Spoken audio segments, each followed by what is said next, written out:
हाल फिलहाल जो जियोपॉलिटिकल हालात बनते हुए नजर आ रहे हैं वह कहीं न कहीं भारत को रोकने के लिए हो रहे हैं, जिसमें कतर का नाम सबसे ऊपर आ चुका है। यह बात आज के टाइम पर दुनिया का हर देश जानता है कि भारत जिस खेमे में शामिल होता है उस खेमे का पलड़ा भारी हो जाता है, और कनाडा का केस इसका सबसे बड़ा एग्जाम्पल है। कनाडा ने भारत में केवल एक उंगली ही उठाई थी और इसके बदले भारत ने दूसरे देश में कनाडा के हाथ काट दिए।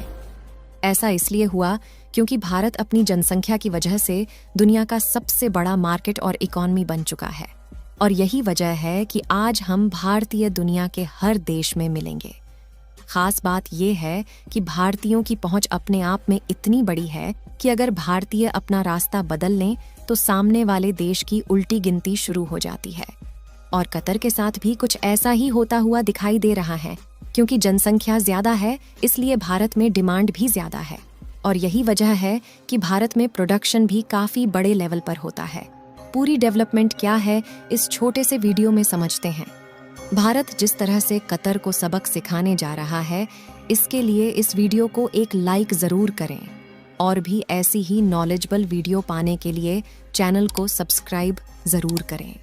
यहाँ तक कि भारत अपनी इंपोर्ट के आंकड़ों की वजह से दूसरे देश को काफी बड़ा फायदा पहुंचाता है, जिसकी वजह से ये सभी देश भारत के दबाव में रहते हैं। कुल मिलाकर भारत के हाथ में ऑप्शंस काफी ज्यादा है।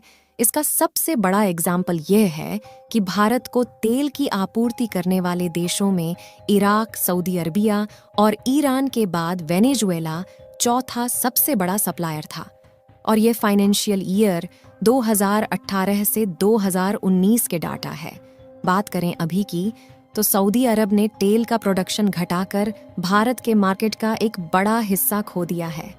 वहीं ईरान प्रतिबंधों के चलते भारत को तेल का एक्सपोर्ट नहीं कर पा रहा, और भारत अपनी एनर्जी डिमांड का एक बड़ा हिस्सा रूस की तरफ मोड़ दिया है। इस समय वेनेजुएला भी अब अरब देशों की जगह लेता नजर आ रहा है। इसका मतलब यही है कि जिस भी देश ने भारत के लिए मुश्किलें खड़ी करने की कोशिश की, उस देश के लिए भारत एक बड़ी मुसीबत बन बैठा। इसी बीच कतर अब भारत से दो हाथ करना चाहता है, क्योंकि हाल ही में भारतीय नौसेना के पूर्व कर्मचारियों को कतर की अदालत ने मौत की सजा सुनाई है, और ऐसे टाइम पर जब भारत खुलकर इजराइल का समर्थन कर रहा है। सीधा मतलब यह है कि कतर किसी भी तरह इजराइल से भारत का समर्थक हटाना चाहता है। कुछ खबरों में यह सामने निकलकर आ चुका है कि कतर के इस फैसले के पीछे पाकिस्तान का भी बड़ा हाथ है, और पाकिस्तान जैसे देश की कॉन्फिडेंस में आकर अपने भारत के साथ अच्छे रिश्ते को बर्बाद करने पर निकल चुका है। वैसे कतर भी उन देशों में से जो हमास को पालने पोसने का काम ईरान के साथ मिलके करता है, और कतर का जेब खर्च और दाल रोटी मिली एनर्जी सेक्टर से ही चलता है। वही एनर्जी सेक्टर जिसके लिए भारत के पास कई सप्लायर्स दुनिया भर में बैठे हुए हैं, और भारत जब चाहे कतर से एक बड़ी सप्लायर रोक के कतर के पेट पर एक बड़ी लात मार सकता है। ऐसा इसलिए क्योंकि भारत अपने कुल LNG इंपोर्ट का करीब 48% कतर से ही इंपोर्ट करता है। आपको बता दें कि LNG की प्रोडक्शन में कतर के बाद ऑस्ट्रेलिया, यूनाइटेड स्टेट्स और रूस का नाम आता है, और भारत के रिश्ते इन सभी देशों के साथ आज की डेट में काफी अच्छे हैं। कुछ ही दिनों पहले जब रूस ने भारत में डिस्काउंट कम करना शुरू किया, तो भारत ने रूस से अपनी सप्लाई हटा के दूसरे देशों से फिर से सप्लाई बढ़ा दी, और इसके बाद रूस ने फिर दोबारा भारत के लिए डिस्काउंट बढ़ा दिया। यही केस LNG का भी है। कतर से रिश्ते अभी तक अच्छे थे, इसलिए कतर से LNG बोर्ड की जा रही थी। अगर रिश्ते बिगड़े तो भारत कतर को लाइन पे लाना अच्छे से जानता है, और इसकी शुरुआत भारत कई महीनों पहले शुरू कर चुका है। फॉसिल फ्यूल से आज़ादी पाने के लिए भारत ने सोलर और विंड प्रोजेक्ट के अलावा बायोफ्यूल और हाइड्रोजन के इस्तेमाल को पहले के मुकाबले काफ़ी तेज़ी से बढ़ा दिया है। इनफैक्ट एक अनुमान के मुताबिक आने वाले 10 सालों में रिन्यूएबल एनर्जी की वजह से भारत पेट्रोलियम के इंपोर्ट में 25% की कटौती कर सकेगा। और वहीं अगर का किसी देश के बहकावे में आकर भारत के साथ दुश्मनी का एक और फ्रंट खोलता है, तो भारत कतर को मिलने वाले एक बड़े फॉर्म रेवेन्यू को किसी और देश की तरफ मोड़ सकता है। आपको बता दें कि कतर में आज 8 लाख से ज्यादा भारतीय रहते हैं और कतर का ये बड़ा समुदाय कतर के हर साल अरबों रुपए बचाता है।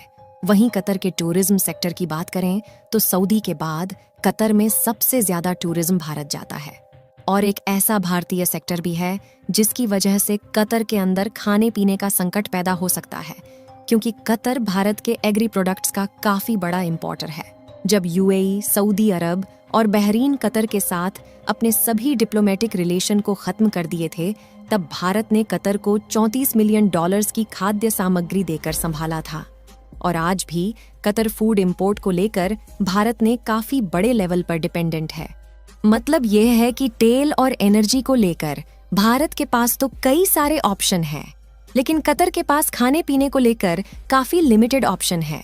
लेकिन फिर भी कतर ने भारत के साथ दुश्मनी मोल लेकर जो गलती करी है, इसका अंदाजा शायद कतर को अभी तक नहीं लग पाया है।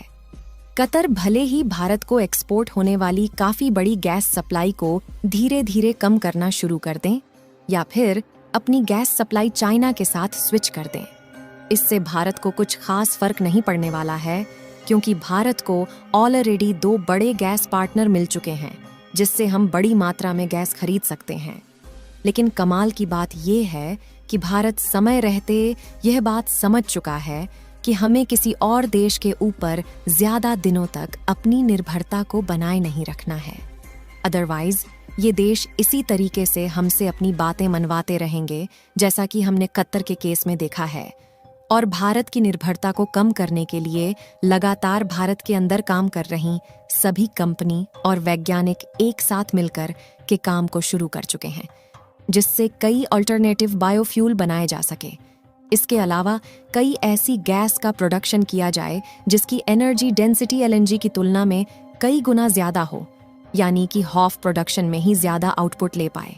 और आज इसी से जुड़ी काफी बड़ी खबर सामने निकल के आ रही है, जहां पर भारतीय कंपनी पेट्रोनेट ने एक नई गैस के प्रोडक्शन का काम शुरू कर दिया है। एक रिपोर्ट के मुताबिक भारतीय कंपनी पेट्रोनेट ने भारत के अंदर करीब 4 से 5 कॉम्प्लेक्स बायोगैस प्लांट सेटअप करने के लिए करीब 1700 करोड़ रुपए के इन्वेस्टमेंट कर दी है और कुछ प्लांट को बनाने का काम जल्द ही शुरू किया जाएगा। 2024 के खत्म होने से पहले यहाँ पर प्लांट को बना करके तैयार किया जाना है, जिससे बड़ी मात्रा में हम कंप्रेस बायोगैस का प्रोडक्शन कर पाएंगे। और पेट्रोनेट सिर्फ यहीं नहीं रुकी है, बल्कि उन्होंने इंडियन ऑयल के साथ में मिलकर अपने 4 बड़े एलएनजी स्टेशंस को भी सेटअप कर लिया है और लगातार भारतीय डिपेंडेंसी को कम करने के लिए अल्टरनेटिव फ्यूल पर काम किया जा रहा है। लेकिन आपको क्या लगता है कि भारत इंडियन नेवी के इन 8 नौजवानों को फांसी से बचा पाएगी? अपनी राय कमेंट में जरूर बताएं। इस वीडियो को यहीं पर खत्म करते हैं। इस वीडियो को एक लाइक जरूर करें और अपने दोस्तों तक इस वीडियो को शेयर करें ताकि उन्हें भी जानकारी मिल सके। इसी तरह और भी नॉलेजेबल वीडियो देखने के लिए अपने भरोसेमंद चैनल को सब्सक्राइब करके बेल नोटिफिकेशन को ऑल पर जरूर रखें। वीडियो को अंत तक देखने के लिए धन्यवाद।